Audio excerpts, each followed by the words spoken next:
Paano magkakaalaman kung meron ng arrest warrant laban kila Senator Bato? Mabubulaga na lang tayo kung kung halimbawa may attempt ng arrestuin si Senator De La Rosa. Okay, sige po. Meron. Narito ang Balitang Pinoy TV.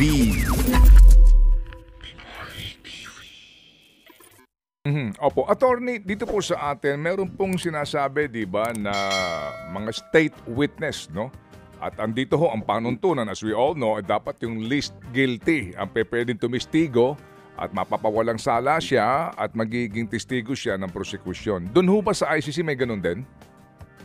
Meron din binibigay ng immunity, no? Okay. Immunity from prosecution. Opo. Okay, opo. So, dito ho ba, theoretically po, pwedeng maging testigo ang, sabihin na po natin, no? Si Senator Bato, si General Albayalde, pabor sa prosecution o sino man pong mga pulis na sinasabi daw pong talagang sangkot dito po sa EJ case na ito at yung pong sinasabing reward system na pinaiiral during that time, tumistigo po laban sa depensa para lang hindi na siya masabit sa kaso. Marami ring factors ang i-consider dyan, Manong Ted, no? Titignan din kung kailangan ba na magbigay ng ganong klaseng immunity at gawing, kumbaga, state witness. Kasi kung meron namang ebidensya na hindi na kailangan yung testimony ng mga, halimbawa ni Senator Bato, hindi naman nila papayagan na makakawala siya at magiging testigo na lang, no? So, nandun yung factor na yon.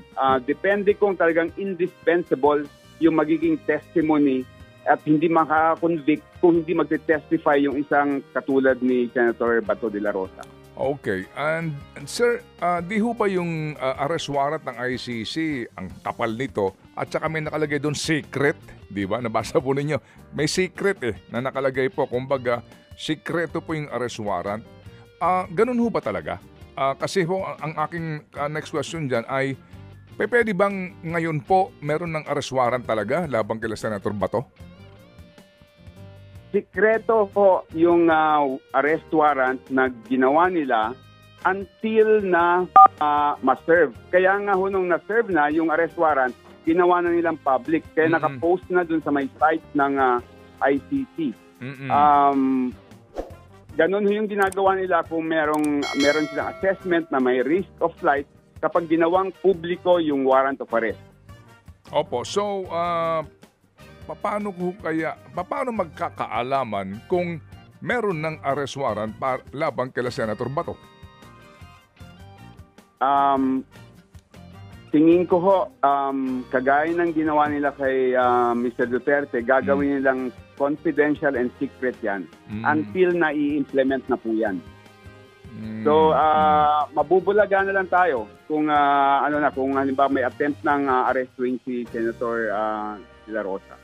Okay, sige po. Meron lang pong tanong si Chacha bago po ako bumalik, attorney. I hope you don't mind. Para ho kami dito mga, alam nyo na, napakarami pong katanungan lang because we really would like to understand better ito hong sitwasyon na ito. Go, Cham. Attorney Joel, yung mga naririnig natin before, galing doon sa mga kaalyado ng dating Pangulo na hindi naman yan direktang iniutos ng Pangulo. Pero yung principle ng command responsibility bilang siya noon ang dating head ng ating pong bansa, nung nangyari po yung madugong war on drugs, may historical cases po ba yung ICC kung saan nakalusot po ang isang leader by using yung ganong klase ng argumento na hindi ko yan directly inutos? Sila ang nagdesisyon na gawin ng mga yan.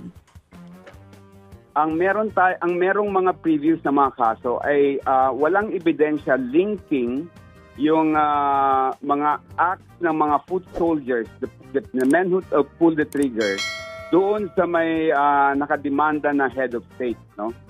So hindi na itawid yung ebidensya linking the president or the leader to the crime against humanity, to the killings and other crimes committed on the ground. Merong mga ganon, no?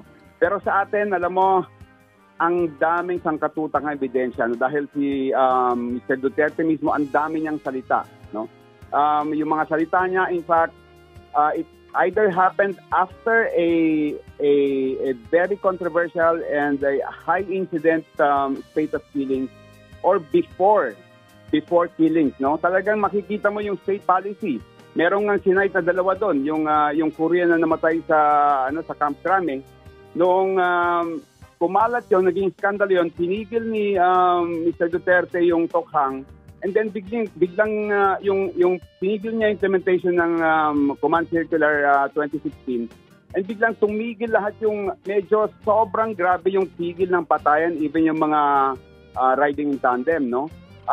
Yung pagkamatay din ni Kian, noong sinuspend yung Tokhang operation, merong datos ang ICC na talagang sobrang tumigil din yung mga patayan. So makikita mo yung state responsibility na talagang may kamay na nagmamaniobra, no, sa taas.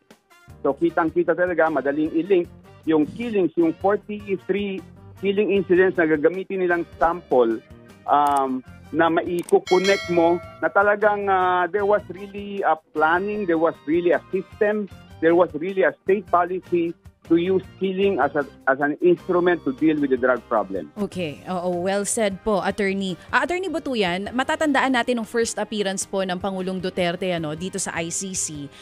Nagkaroon ng motion yung kanya pong abogado na si Attorney Medea Aldea para magkaroon ng pag-akaantala dito sa magiging trial ng Pangulo. Hindi po yan pinagbigyan ng korte. Ngayon, from today, bago po mag-September, meron pa bang ibang pwedeng gawin legally ito pong kanya mga abogado para maantala yung proceedings na gagawin sa ICC?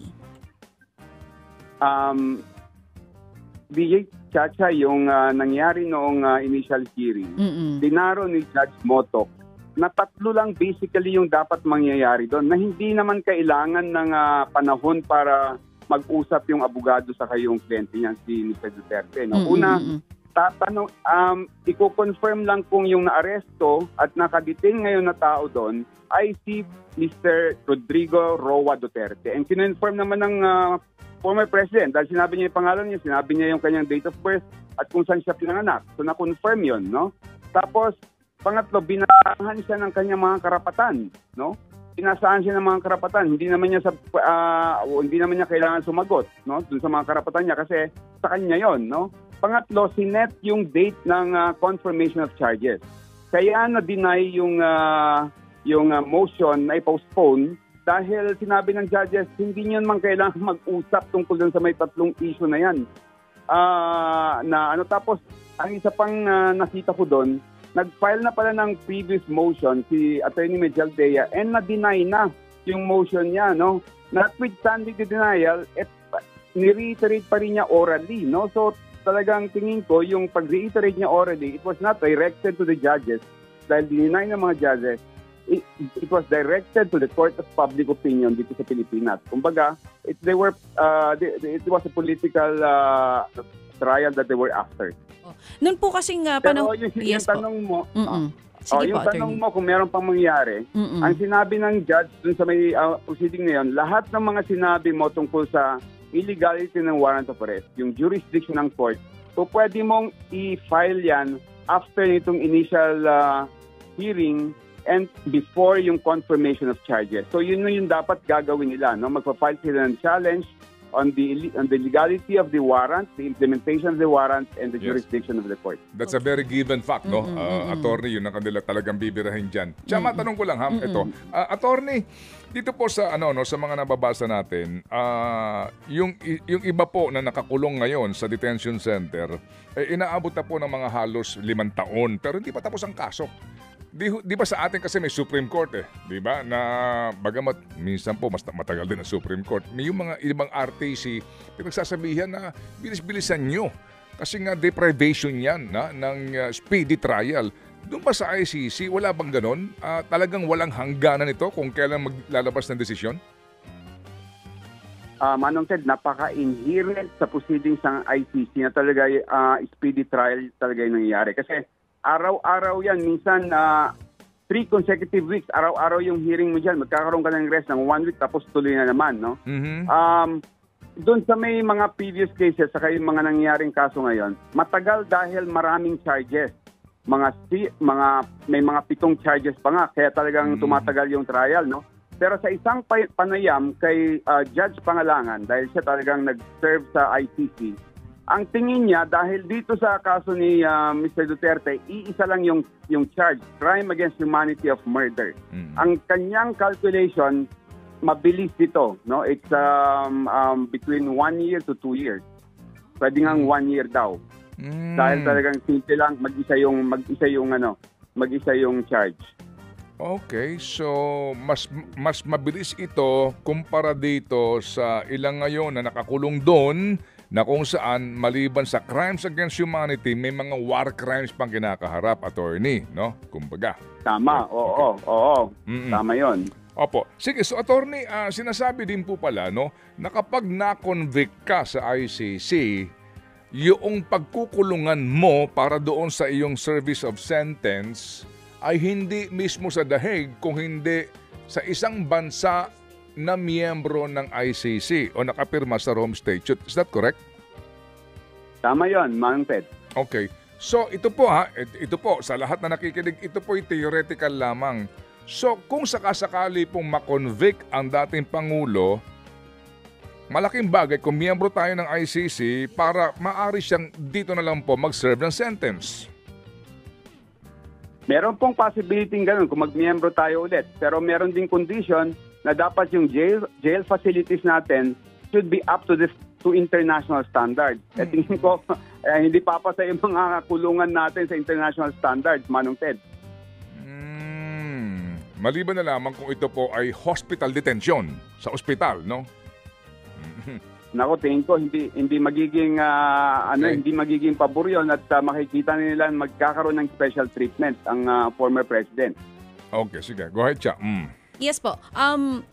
Yun pong aspeto halimbawa bago mag-September, kung makita ng mga doktor na hindi physically fit ang Pangulo, posible din po ba yung maging dahilan para maantala yung kaso? Pwede rin pong maging pero kagaya na nakita natin nung initial hearing, kasi nga merong requirement na personally present sa trial dapat yung akusado. Kung masama yung pakiramdam niya or kaya kailangan niya ng hospital confinement, at tingin ko pwede rin yun na may video conferencing lang para makita niya yung nangyayaring trial. Okay. Theoretically again, kung sakali man po magkaroon ng conviction and then upon checking, hindi physically fit or maayos ang kondisyon ng Pangulo, may hospital arrest din po para sa ICC? Hindi ho magiging hospital arrest, kundi magiging hospital confinement yan hanggang sa matugunan yung medical condition niya. Kung kailangan ng indefinite hospital confinement, tingin ko papayagan naman yon na dun siya muna sa hospital habang hindi pa na-address yung kanyang medical condition.